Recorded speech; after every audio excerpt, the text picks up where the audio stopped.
दिल्ली के कथित शराब घोटाले मामले में आम आदमी पार्टी की मुश्किलें हैं जो कम होने का नाम नहीं ले रही हैं।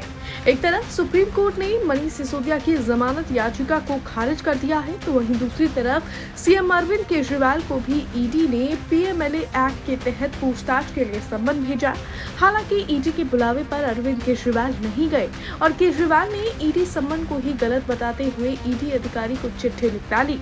खैर, अब देखना होगा कि ईडी का अगला कदम क्या होगा, लेकिन जब से केजरीवाल को ईडी सम्मन मिला है तब से ही आम आदमी पार्टी के नेताओं की तरफ से सीएम केजरीवाल की गिरफ्तारी की आशंका जताई जा रही है और आम आदमी पार्टी नेताओं की टेंशन लाजमी भी है, क्योंकि ईडी ने पीएमएलए एक्ट के तहत केजरीवाल को पूछताछ के लिए सम्मन भेजा था।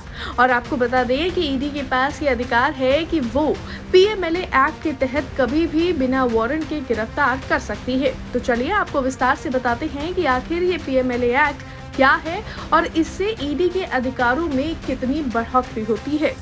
सबसे पहले आपको बताते हैं कि आखिर मनी लॉन्ड्रिंग क्या होती है, जिसके तहत इन दिनों केजरीवाल सरकार के बड़े नेता ईडी के रडार पर हैं। आपको बता दें कि अवैध तरीके से कमाए गए पैसे ब्लैक मनी को व्हाइट मनी में बदलने को मनी लॉन्ड्रिंग कहा जाता है। इसे हम गलत तरीके से कमाए गए पैसे को छुपाना भी कहते हैं।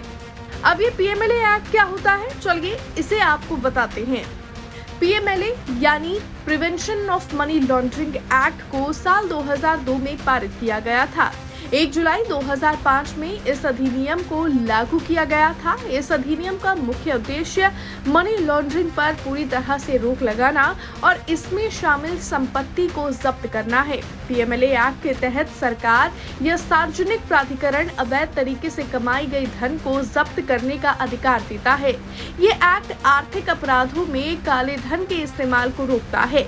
पीएमएलए के तहत गैरकानूनी हथियारों की सप्लाई, नशीले पदार्थों की तस्करी और वेश्यावृत्ति से कमाई करने वाले लोगों को भी दोषी ठहराया जा सकता है।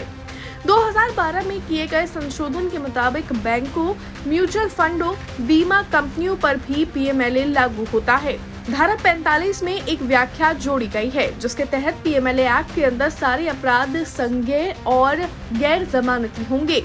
इससे ईडी को कुछ शर्तों के तहत बिना किसी वारंट के अभियुक्त को गिरफ्तार करने का अधिकार होगा। अब प्रवर्तन निदेशालय क्या होता है, ये भी जान लीजिए। प्रवर्तन निदेशालय यानी ईडी भारत सरकार के वित्त मंत्रालय के राजस्व विभाग का हिस्सा है।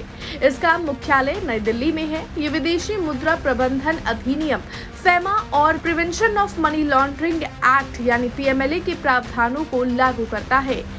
ईडी नियुक्ति के अलावा निदेशालय प्रतिनियुक्तियों पर विभिन्न जांच एजेंसियों, कस्टम और central excise duty, income tax, police आदि विभागों से भी अधिकारियों की नियुक्ति करता है। तो कुल मिलाकर फिलहाल आने वाले दिनों में केजरीवाल सरकार की मुश्किलें बढ़ने की संभावनाएं तेज हैं, क्योंकि ईडी पीएमएलए एक्ट के तहत इन आप नेताओं पर कार्रवाई कर रही है।